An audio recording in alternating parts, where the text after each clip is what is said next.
Now, let's join ace broadcaster Mamode Akugha as he takes us inside the Niger Delta. A very good evening to you out there and welcome to the program. It's Inside the Niger Delta, the authentic voice of communities in Nigeria's oil-rich region. Today on the program, we'll bring you the story of a Niger Delta journalist who was arrested and detained in an underground cell by the Department of State Services, DSS, for 2 years without trial in court.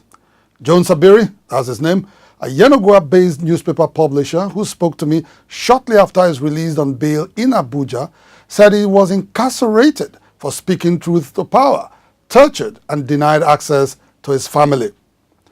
Today's edition of the program will also feature a special report on the snail speed implementation of the report of the United Nations Environment Program, UNEP, on the environmental remediation of polluted sites in Ogoni land from the perspective of civil society groups and the Ogoni communities. Inside the Niger Delta, we'll be back after this time out. Inside the Niger Delta. Welcome back. The program is Inside the Niger Delta, the authentic voice of communities in Nigeria's oil-rich region. A big story for today is the excruciating experience of Mr. Jones Abiri, publisher of the Weekly Source, a Yenagoa-based weekly tabloid, at the hands of operatives of the Department of State Services, DSS. Narrating his ordeal in an interview with me in the Federal Capital Territory of Abuja, Jones said 12 armed operatives of the DSS invaded his office in Yenagoa with a search warrant, ransacked his office, and eventually arrested him. He was accused of being the leader of a separatist militant group, the Joint Revolutionary Council of the Niger Delta. Mr. Abiri was also accused of sending threat messages to some international oil companies with the intention to extort money from them. He was also accused of bombing oil pipelines and planning an attack on the Federal Capital Territory, FCT. The DSS further alleged that Mr. Abiri was the mastermind of a hoax military coup against the government of President Muhammadu Buhari. I was intimidated, threatened by the department to the extent that my hands were hanged and my eyes were blindfolded. I didn't know the next line of action that they took. I only heard something like an iron heated at my back, and I fell on the ground. It was an officer. I didn't know. Somebody raised me that place your hands on the wall and your eyes should be covered. And that was how they obtained information from me. Medically, I was not given a better privilege.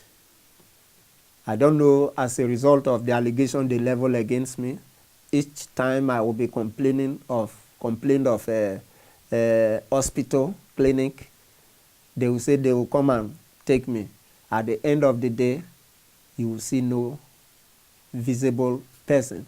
And in fact, the place was ordinary bare floor that was tiled. So we managed to sleep on the tile ground by asking some of those handlers who were taking care of us in the morning, afternoon, and the evening hours of food and whatever. We asked them, they will bring a carton for us to sleep. And in fact, where I was, it was so bad that all these ants and other things were that there was no fumigation, no nothing, you see, inside the cell. And if you see some of those suspects that I left behind, you will know that they are suffering. And I was able to survive their captivity because I was closer to God. When did you actually become aware of the charges that were preferred against you? Okay, that was on the 27th of July last month when my prosecutor was taking me to the court. I didn't know where they were taking me to.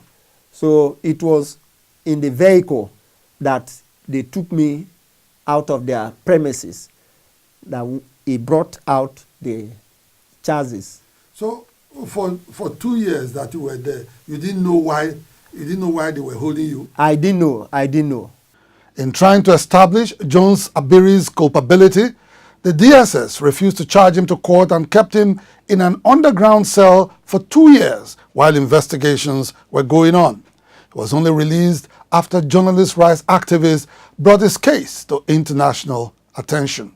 Being an advocate for press freedom, I knew that the main power of change comes from the people. And how do you now galvanize, motivate people to see Jones' plight as their own plight beyond it being a journalist's plight? And that was how I was able to get several media, first of all, to come together. I got Daily Trust to decide to use my investigation to publish it on print and also online. I got Sahara reporters to also see the merit in publishing the same story, Premium Times, The Cable, Next Edition, International Center for Investigative Reporting. So all these 6 media came out and said, Peter, we will join you in this advocacy. They all published my report on the same day, on July 1st, 2018. Everybody published on the same day, the same one report. So that was the essence of that, was to make sure that they reach in, or the audience reading the stories beyond just one media publication, but several. So the government cannot deny that they have not seen it. For the very, very first time in over 2 years, since Jones was arrested on July 21st, 2016, he was reunited with his family. At least he could see them. They could see him on August 8th, 2018 at the prisons. And then the next court date was to come up on August 16 when his bail was finally met.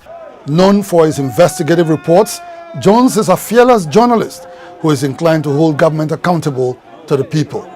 Most of his close friends and associates believe that he was a prisoner of conscience in the DSS dungeon, a horrible experience they attribute to a report republished by the Weekly Source and originally published by an online news website, Point Blank News, which contemplated a military coup against President Buhari. However, Mr. Abiri himself believed that his incarceration had to do with a muckraking report that exposed the mismanagement of an oil block owned and operated by the Bayelsa state government. The said report, according to Mr. Abiri, was published on the July 10, 2016 edition of the Weekly Source. My last publication that I made before I was put out of public scene was Governor Dixon wreck Bayelsa State. You see, and in the newspaper there were a lot of rider. You see, that story concerns about a oil block owned by Bayelsa State government. Okay. You see, yes, it's owned by Bayelsa State government. You see, and the state government has not been able to make use of that oil block for the development of the downtrodden area of Bayelsa State. And the name of that oil block is Atala Oil Block, OML. It's a oil mineral lances, was duly given to the Bayelsa State government.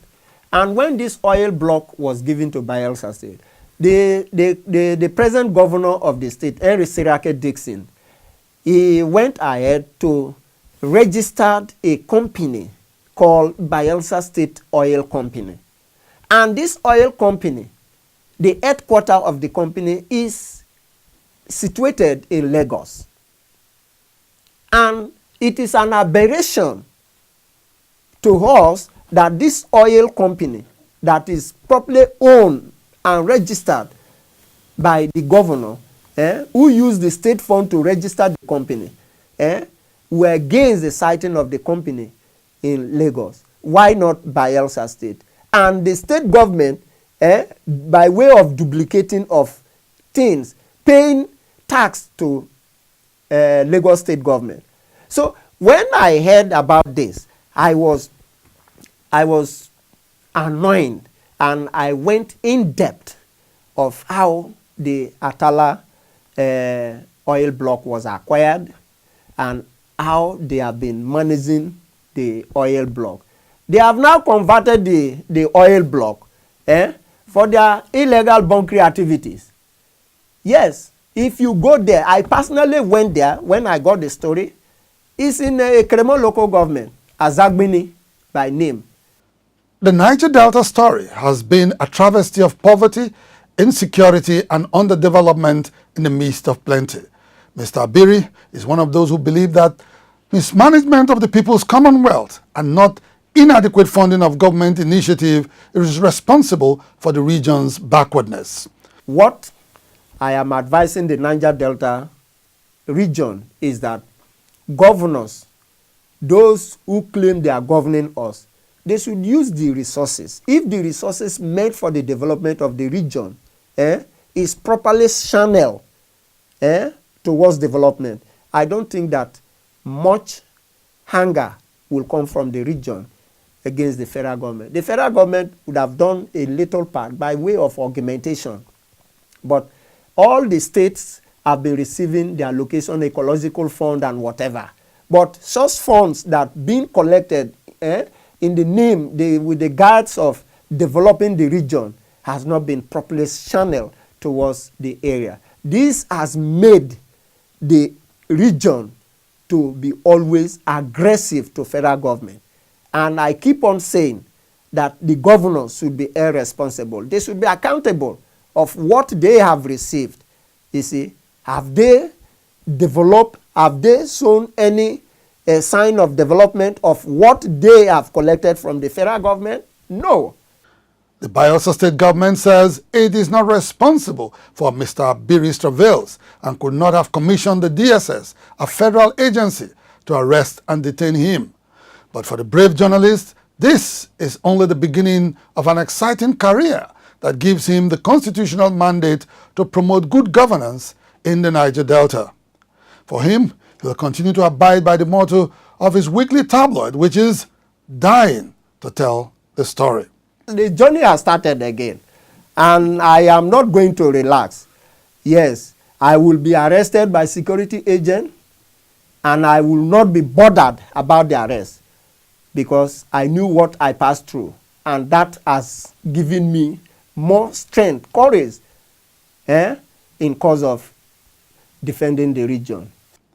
Based on our findings on this program, several other Niger Deltans are experiencing the same fate as Mr. Jones Abiri. We learned, for instance, that there are about 46 Niger Delta youths who have been languishing in DSS cell since 2016 for their alleged involvement in militant activities. We urge the authorities concerned to charge them to court without any further delay or simply release them. And finally on the program, we will bring you a special report that captures the views of some stakeholders on the implementation of the UNEP report on Ogoni land, which they consider too slow and painful. In April this year, Nigeria's Minister of State for Environment, Ibrahim Jibril, had declared that the remediation phase of the Ogoni cleanup exercise in the Niger Delta would commence by August 2018. Following the establishment and subsequent funding of the governance structures mandated to oversee the cleanup process, Mr. Jibril was at the time optimistic that both his ministry and the Hydrocarbon Pollution Restoration Project, HYPREP, had reached the terminal stage to enter the field and commence remediation on polluted sites in Ogoniland. When it was time to commence the cleanup, as previously promised, the Federal Ministry of Environment on Thursday, 2nd August 2018, shifted the date to October 2018. Several non-state actors are beginning to react to what they consider an undue delay in the remediation of crude oil-impacted communities in Ogoniland. The Environmental Rights Action and Friends of the Earth Nigeria is at the forefront of the ongoing campaign for environmental justice in Ogoniland. Clean up Ogoni now. Clean up Ogoni now. No more delays. No more delays. Clean up Ogoni now. Clean up Ogoni now. Clean up Ogoni now. Clean up Ogoni now. It is resting on the government to show that this cleanup process is not a smoke screen. What you see every day is rhetoric on the pages of the newspaper and television, telling us lies. A government that said they were to start the cleanup in August. And all of a sudden, at the second stakeholders meeting, the same Minister for State for Environment came and told us that no, it's not October. When it gets to October now, they will tell us it's December. And remember now we are into the political settings. And what's the possibility that this thing will be done? We see all these things as rhetorics and lies. Ogoni land is located on the coast of the Gulf of Guinea, east of the city of Port Harcourt, the melting pot of Nigeria's hydrocarbon industry. The Ogoni people, numbering about 1 million, have been victims of environmental injustice since the commencement of crude oil production in the area in 1958. The British government had granted license to Royal Dutch Shell to explore and exploit the commercially viable Ogoni oil fields, a lease that was to spell doom for the Ogoni people in the long run. In a 15-year period from 1976 to 1991, there were reportedly 2,976 oil spills of about 2.1 million barrels of oil, occasioned by Shell's exploration activities in Ogoniland. The combined impacts of oil spills, gas flares, and waste discharge on the environment was an untold ecological damage that sparked off the Ogoni crisis in the 1990s. At the behest of the federal government, the United Nations Environment Program UNEP in 2010 commenced an assessment of the extent of ecological devastation in Ogoniland and submitted its findings in August 2011. The UNEP assessment, which covered over 200 locations, had revealed that the extent of damage resulting from crude oil production was actually deeper than previously speculated.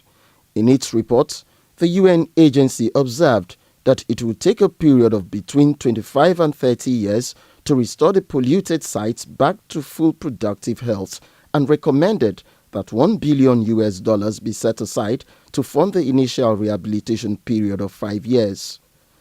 HYPREP was established by the government of President Goodluck Jonathan to alleviate the plight of the long-suffering Ogoni people, but couldn't do much without existing governing structures to kickstart the cleanup process. In line with his electoral promise to offer the Ogoni people a new lease of life, incumbent President Muhammadu Buhari in August 2016 established a governing board for HYPREP and delegated Vice President Yemi Osibanjo to officially inaugurate the commencement of the cleanup exercise amidst jubilations in Bodo community. We have discovered that even the very initial processes that were supposed to have kickstarted has not taken off. Now you are announcing that you want to clean up the place. Some of the institutions that were asked to be or is supposed to be put in place first, you have not thought anything about it. Even if you have laid a foundation, there are no blocks, nothing is happening there. We had expected that this work will be taken more seriously than it is being done. As part of its contribution to the Ogoni Restoration Fund, Shell has made available the sum of $10 million to fund the initial cleanup exercise and has reiterated its commitment to the success of the project. But the Executive Director of the Environmental Rights Action and Friends of the Earth Nigeria, Dr. Godwin Uyojo, insists that Shell's inclusion in the governing board of HYPREP is a misnomer. Unless Shell is removed from the governing board, unless Shell is removed from the board of trustees, they will likely continue to compromise the process in order for them to minimize the damage and money, of course, that it will cost them.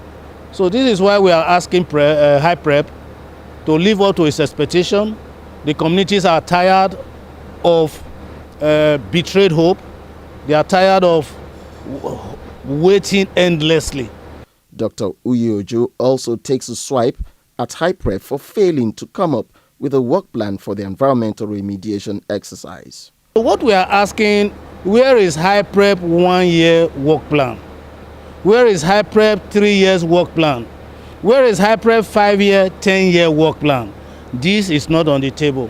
We see a situation where HYPREP seems not to have the technical expertise for the cleanup. They are still talking about removing topsoil and dumping it in waste dump. So that is the ancient spade and bucket technology of Shell that they have used in the past that have rendered the environment useless. We need to bring on board very urgently UNEP that did the technical assessment, they need to be technical partners in this process and not to leave it in the hands of HYPREP alone.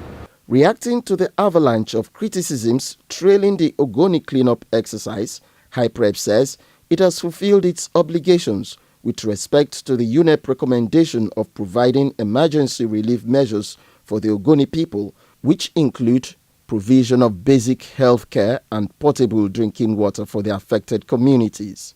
It further states that it remains faithfully committed to the implementation of the UNEP report and will be in no haste to compromise quality service delivery. That statement has been a recurring decimal now. It's been making this statement ever since they started the process.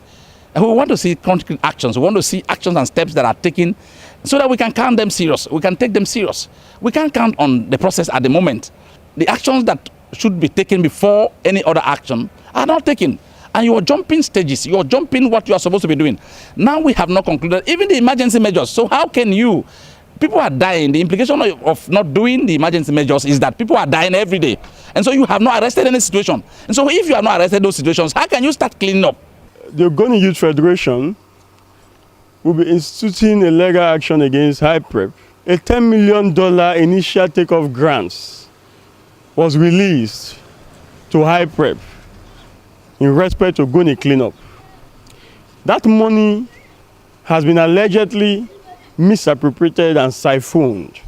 The federal government and its agencies, without a shadow of doubt, are on collision course with disenchanted communities and civil society groups over the implementation of the UNEP report on the Ogoni cleanup project.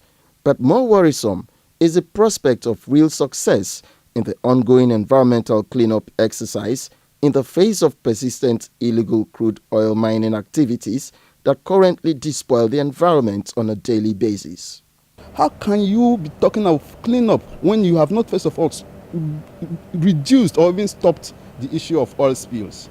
On a daily basis, there are oil spills in Ogoni land, but a cleanup process is on. So I don't know how to reconcile both. The oil spills is happening as a result of a high-level collaboration between the Nigerian state, the oil companies, their officials, and some miscreants in the communities. Oil bunkering has become, in fact, one of the most lucrative businesses around here. And most of our young people who did not have access to quality education, who are jobless, have been lured by military personnel and officials of oil companies to come into the newly created industry that is oil bunkering.